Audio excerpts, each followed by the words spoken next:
saw something with the stainless steel refrigerator. That was great. Okay, Mike, let me see what you got. First purchase of the day. I haven't even found the booth I usually go to, but I knew there was some broke guys around here. Yeah. So here we have. Wow. Hold on, let me get in there a bit. Batman 181. What did you pay for that? $80. I know. Same book. Down here.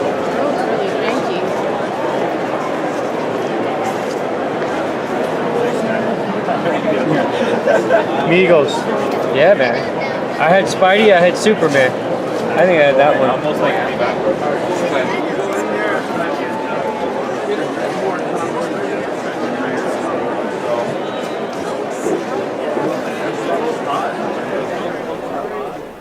yeah. The Toronto Comic Con.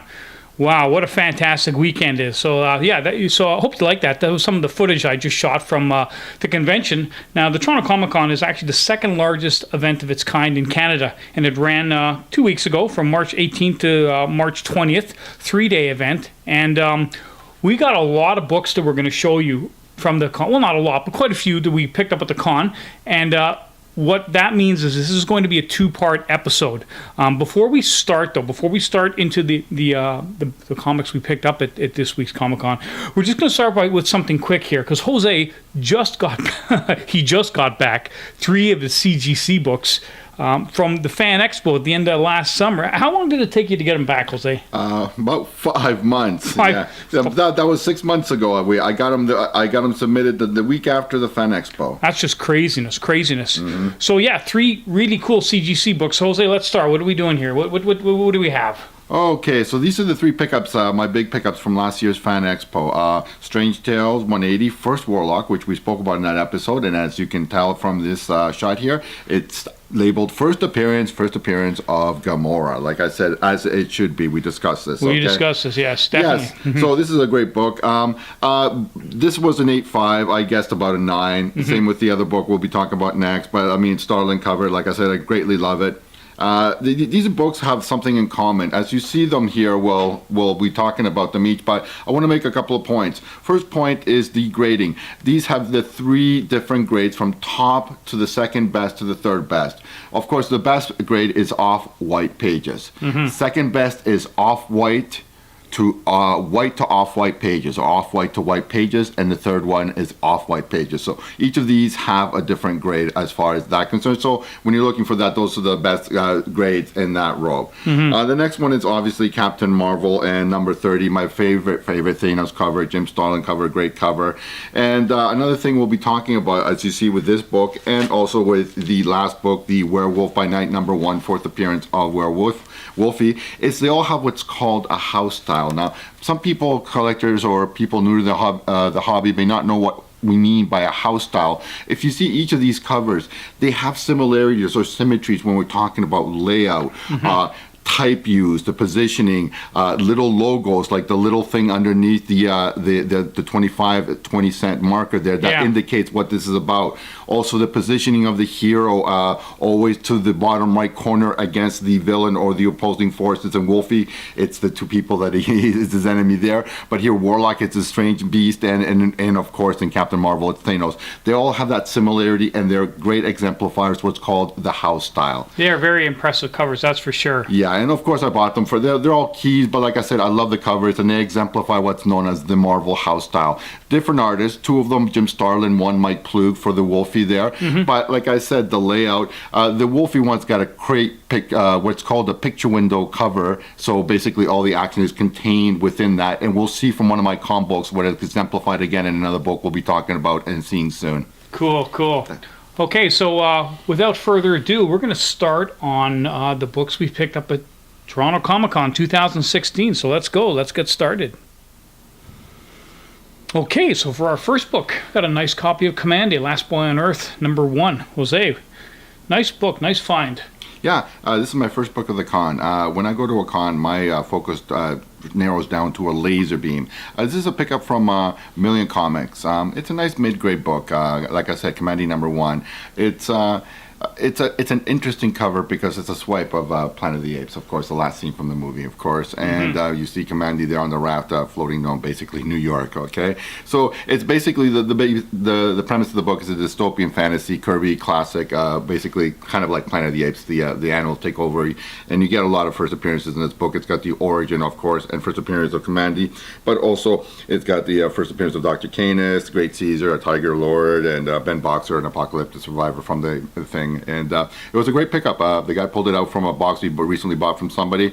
I dared him to read my mind. He asked me for $20, and I gave it to him. Didn't argue. I had the bill already sitting in my hand. And this is an example of basically warming yourself up. Like I said, if you're going to do some strenuous exercise in book buying, basically just take it easy and try to get something a little unpolished gem so that you can feel good about like spending only $20-25 and getting something good right off the bat. And this is my bargain book of the con, because it proves that if you're willing to dig, you can still find good stuff out there. Yeah, that's a nice find, and it really does have that Planet of the Apes look. And Kirby was a big fan of that film, wasn't he? Yes, he was. And this is a tribute. And the whole story, now it was not a blockbuster. It only limped along for about 6 years. It ended in 78 when they had a reorganization. They canceled a whole bunch of lines. Yeah. And they issued what's called the Canceled Comics Cavalcade, which basically were like issues that basically wrapped up the series. And this was one of the those victims of that cavalcade cancellation. Cool. Great find, Jose. Very nice. Yeah, cool book. And now our next book, Nick Fury, Agent of S.H.I.E.L.D. #2, and my special guest Mike has just arrived. How you doing there, Mike? Good. And yeah, like Jose was saying, your first purchase of the day. I know we're both after these Nick Fury shields, right? Damn, you picked up the Bender cover, as I like to call it. You don't- Look at He his looks face. like Bender in there, and the price is unreal. $20. Come on. Where'd you get it from? I believe these would have been Hagenland. Hagenland? Yeah, I think so for that one. And Jose, you don't have this one yet, do you? No, I don't. He picked up my Bender. It's a very nice ankle cover, Mike, and for $20 you can't go wrong. Well, he did a tit for tat. Like I said, my Commandy, same price. And like I said, it's good always to, like I said, sharpen your eye with a little gem that so you can feel good about, so that when you're spending more bucks, you can be confident in your decisions, as I like to say. And I myself don't have this book either. Okay, now we come to one of Paul's books, Tower of Shadows #1 from September 1969. Yeah. Now, when it comes to Inscrutable, Paul takes the prize here. We can be fairly sure what to expect when books. Mike takes the scattergun approach, where he's buying basically common high grades to fill in runs. I take a more fine print approach and try to go for bargain keys. But Paul, he comes out from nowhere and gets stuff like this. So, Paul, I'm a horror guy. I love the horror, the scary comics. I'd love to hear your insight into your purchasing decision in this book. Yeah, well, first, I love the cover. It's a nice John Buscema. It's actually the two Johns. Buscema did the cover. Romita did the cover. Buscema does the artwork on the inside. Okay. What else can I tell you about the series? It's short-lived. Tower of Shadows only ran for 9 issues before they ended the series, but it is pretty cool. I don't know what this one is. Maybe a fine copy. I don't know. Yeah, probably a fine, very fine. 6.5, maybe a 7. You know, fine plus, fine, very fine. It's a nice condition book for a #1. Yeah. Now, I picked up a big #1 slab, which we'll talk about later, which will trump this one. That's for sure. But I mean, if you were to buy this in near mint, you'd be looking at about $100-$110 at least. That's what it says on the Realm. I paid, the price on the back says $25. He gave me a $5 discount. I paid $20 for it. I love the book. I love the whole horror genre. So when I see them, and I see them at a good price, So was this one of your first books or no? my very first pickup. Okay, so here we have some interesting symmetry. I believe we each picked up a nice little gem for $20. Again, which goes to show that if you're willing to dig and look around, it's easy. They're out there. So you can't become frustrated and look at the big prices of wall books. There is some stuff to be found if you have a smaller budget and you get good stuff. Cool. Okay, so we recognize this price tag. I know exactly where you got these ones from. Yeah, Pendragon. Yeah, they were at the con. It's actually a good thing. They basically put most of the big guys, Pendragon, Helgoland, Forest City, Million Comics, Big B. All in one spot. It all in one spot. So yeah, you could go and price shop and window shop and go back and forth. So these are two Pendragon books, as you can see from the tags. Yeah. Adventure into Fear, introducing Man-Thing, and Strange Tales 138. Now, there's an interesting symmetry. I bought these both from the same vendor, and the hero, Nick Fury, and the Man-Thing are both getting shot at. Now, interesting, the Man-Thing's holding a little baby, and these guys are, get my son back, and meanwhile he's shooting at the creature holding his son. Yeah, yeah. Recklessly that. And Nick Fury is getting pulverized by bad Hydra guys. Now, they're both minor keys. The Man-Thing prompted me, I actually watched one of the episodes that you showed earlier when you picked up at Fan Expo an early Man-Thing. I think it was number 4 or number 5. So, again, and I mentioned in the CGC books that the window pane, you know, the 72, 73 Marvels, they had that kind of a look, and it's really cool look. Yeah, yeah. I have a couple of Man-Things. This is a 4th appearance, and this is Adventure into Fear number 10. They did a 9-issue run, and then he got his own series, I think in 74, and then he got Man-Thing number 1. Now, his very first appearance, of course, was in Savage Tales. It was a black and white Marvel magazine, so that's a 2-4. That's like actually a cool book from 71, because you get Conan exposure, and you get First Man-Thing by Morrow. Oh, that's interesting. I didn't know that. Yeah, his very second and third appearances are in those anthologies, Astonishing Tales. I have picked up issue number 12, Terror in the Everglades, where basically they come up against him. That's his very second appearance, and number 13 is his third. So this is number 4. $60, not a bad price. Like I said, I paid a little bit too much maybe for it, but that's okay.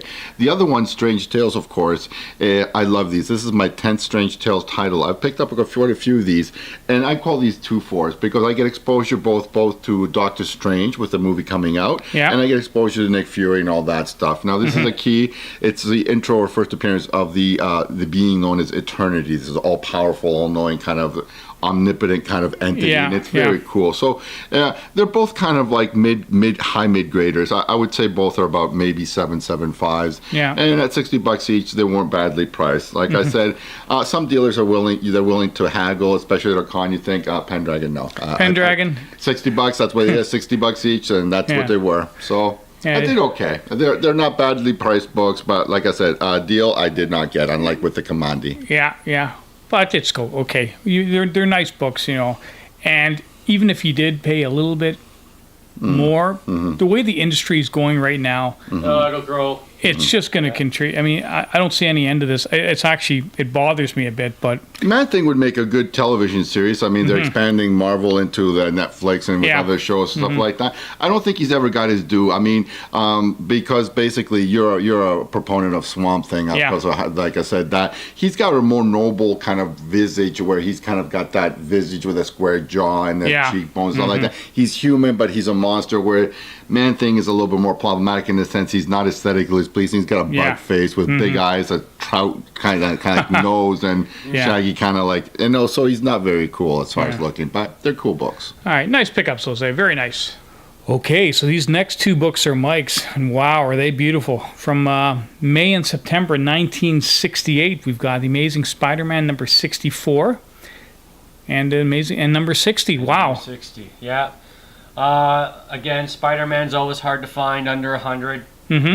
Saw these probably in 2 different vendors. I'm not sure. You were saying one of these. I know I got one, the 60 from Hagenland, and it was $45. And he goes, and I said, "Do you have any room on that?" He almost cried. It was like I was beating him up, and he's like, "No, I can't do it." I get it home. It's almost a triple from there.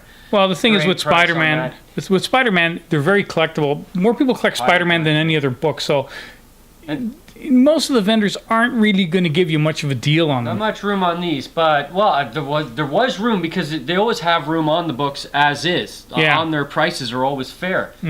So I mean, he couldn't go any farther than the price he had on there, which is fine. Yeah. Fine by me, because it's about what would I say? Like it's up there. It's like a $90 book US. So for 45 Canadian, you're doing well. And the other one, I think I paid maybe around $30 for as well. I've seen it in other vendors, priced higher, Pendragon, lesser grade. Pendragon had a lesser grade for more than you paid for it. So these are both around 7s, I'd say. Solid 7s. I'm so happy to have them. And how difficult is it to find a white cover from 68 that's not yellowing? Well, and that's it, eh? that's amazing. Yeah. Yeah, you zoned in on that one. This is the same dealer that I bought the Commandi from, again, Million Comics, and like I said, that was one of your first purchases with me that Absolutely, second yeah, day. yeah. Yeah, you snatched up from before it because I think you, if you weren't buying it, I was. Yeah, exactly. Yeah, absolutely. It was just one of those things. If you don't take it, I will. Yeah, classic villain. And one last thing to say about them, as I spoke with the CGC books, you noticing again having side by side talking about that Marvel House style, like that symmetry, and like I said, classic, like covers with the villains fighting Spidey in just a very dynamic way. It's very cool house style they have. I love it. They have a style and they don't mess with it, and like I said, you get that kind of comfort in the books when you see them like that, and that's what runs are all about too. Fantastic pickup, Mike. Really nice.